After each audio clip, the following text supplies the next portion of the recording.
Silakan klik tombol subscribe dan aktifkan notifikasi pada tombol lonceng supaya tidak tertinggal video seputar misteri dan pembahasan menarik lainnya, dan klik tombol like juga jika sahabat menyukai video ini. Nah, sebetulnya apa itu Dorval?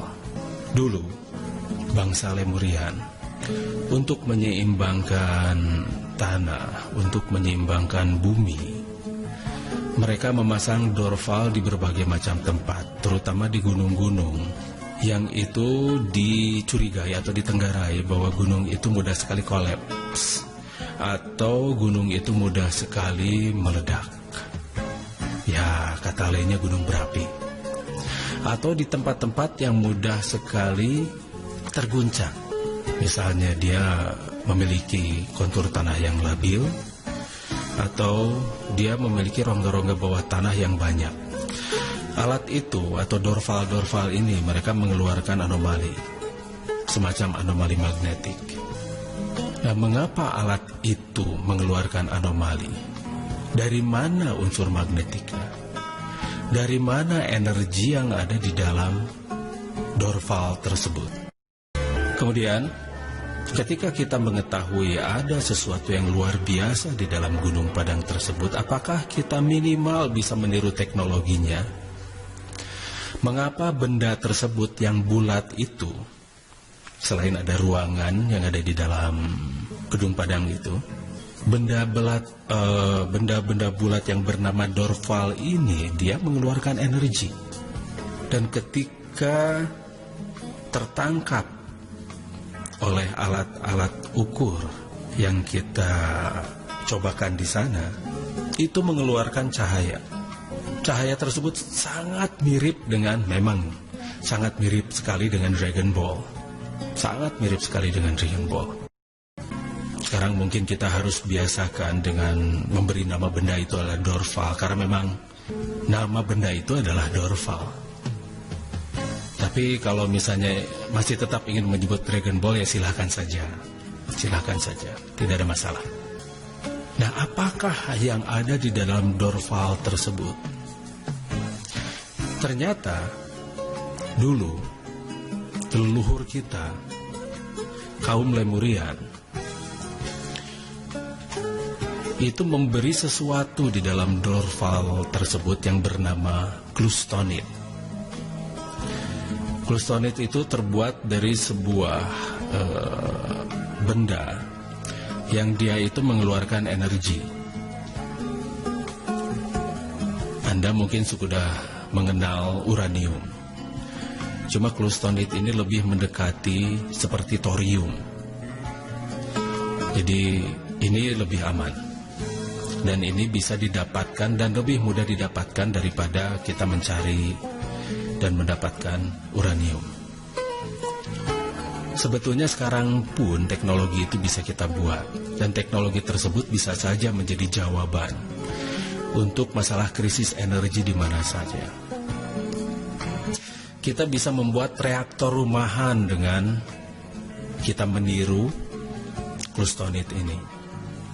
Kita bisa membuat reaktor di mana reaktor tersebut mampu menggerakkan turbin.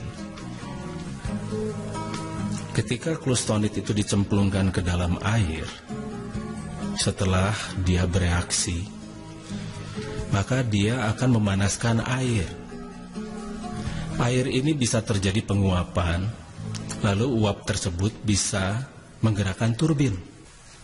Sebetulnya prinsip reaktor nuklir itu seperti itu.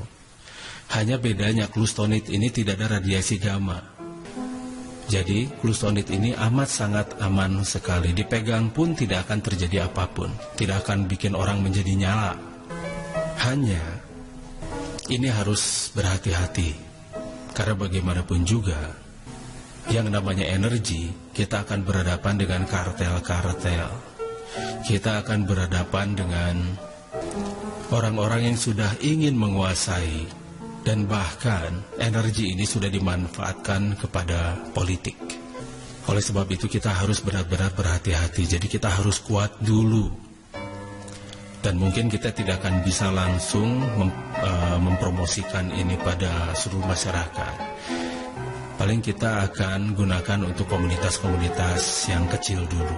Setelah terbukti, nanti akan menyebar secara sedikit demi sedikit, dan lama-lama akan menjadi bukit.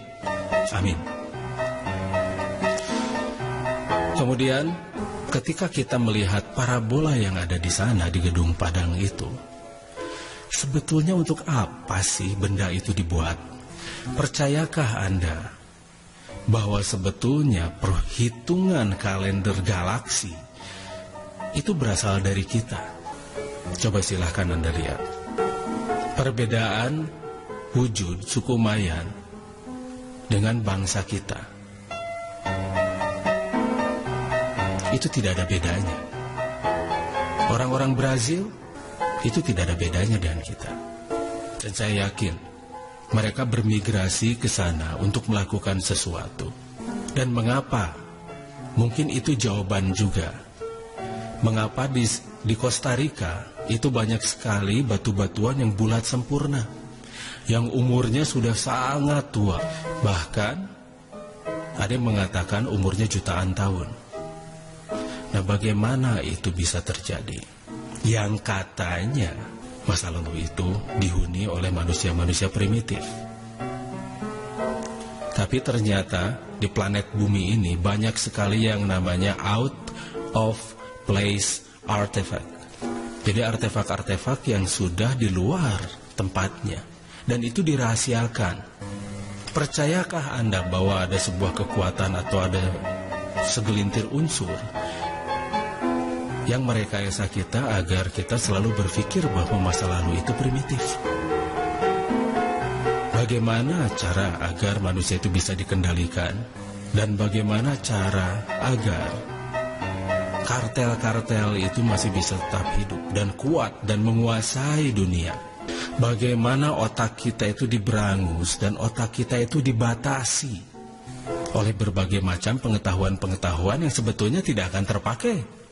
Otak kita itu dijejali dengan berbagai macam hal-hal yang sebetulnya tidak perlu. Apakah kita akan diam saja? Ataukah kita akan bergerak untuk merubah? Mudah-mudahan tidak akan di sini saja perjuangan kita. Kita kembali pada Gedung Padang. Bagaimana itu parabola yang ada di sana? Parabola di sana itu adalah untuk perhitungan kalender galaksi atau untuk perhitungan origom. Orang yakin bahwa suku Mayan menghitungnya 5.000 tahun sekali. Tetapi sebetulnya tepatnya untuk perhitungan kalender origom itu adalah 5.125 tahun 236 hari. Sekali lagi, satu kali putaran origom itu atau satu kali putaran kalender galaksi itu adalah 5.125 tahun 236 hari.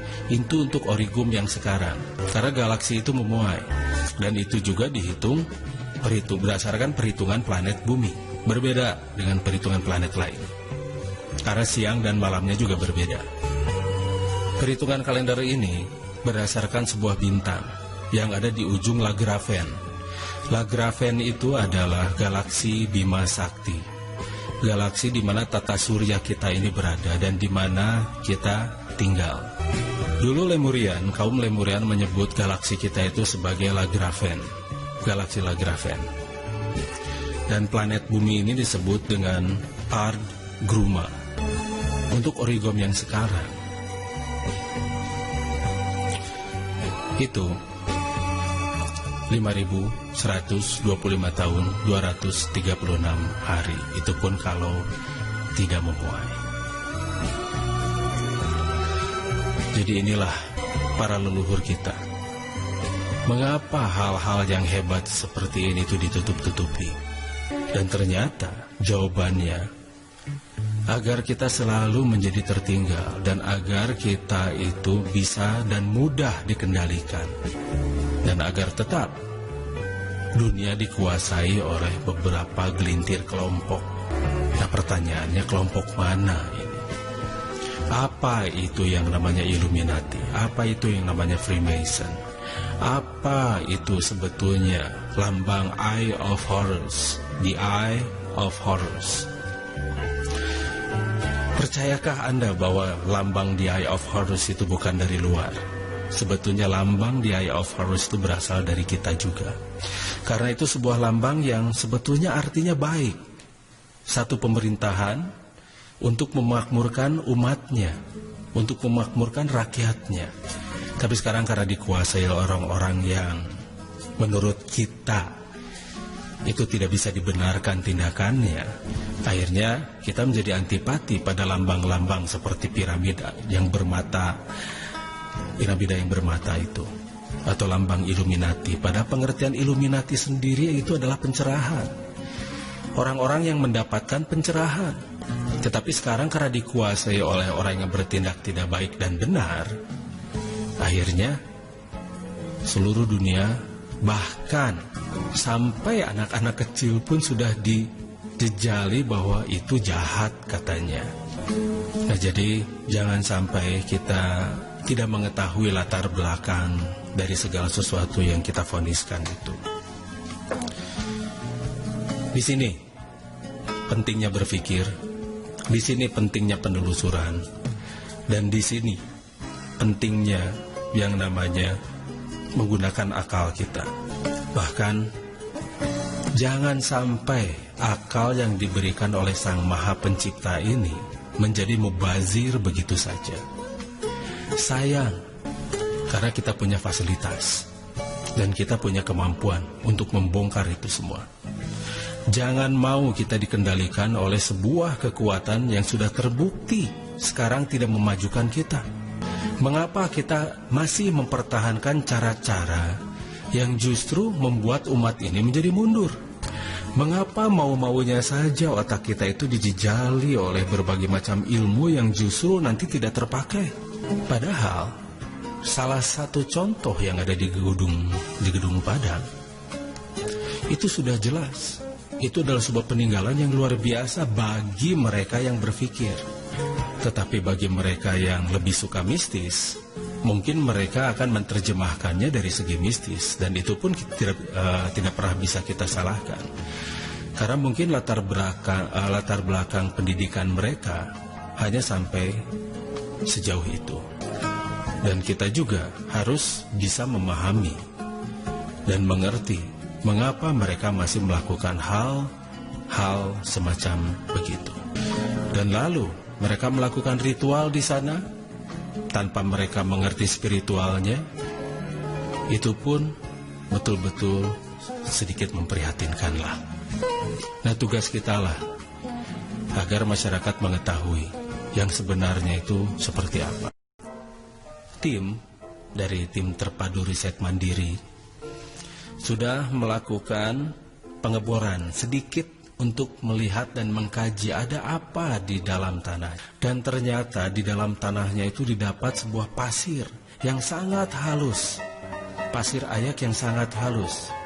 Dan pasir itu sebetulnya kalau untuk pengetahuan origom ini, saya namakan itu pasir origom.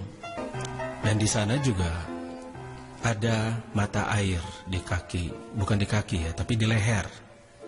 Itu ada mata air di sana, dan mata air itu tidak habis-habis. Gedung Padang ini sungguh sangat luar biasa.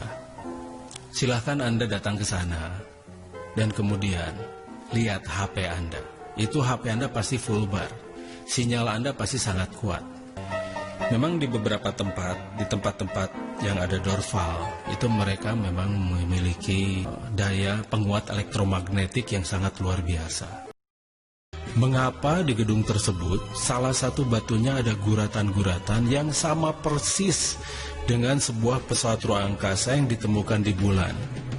Dan usia pesawat ruang angkasa itu sudah jutaan tahun. Silakan klik tombol subscribe dan aktifkan notifikasi pada tombol lonceng supaya tidak tertinggal video seputar misteri dan pembahasan menarik lainnya, dan klik tombol like juga jika sahabat menyukai video ini.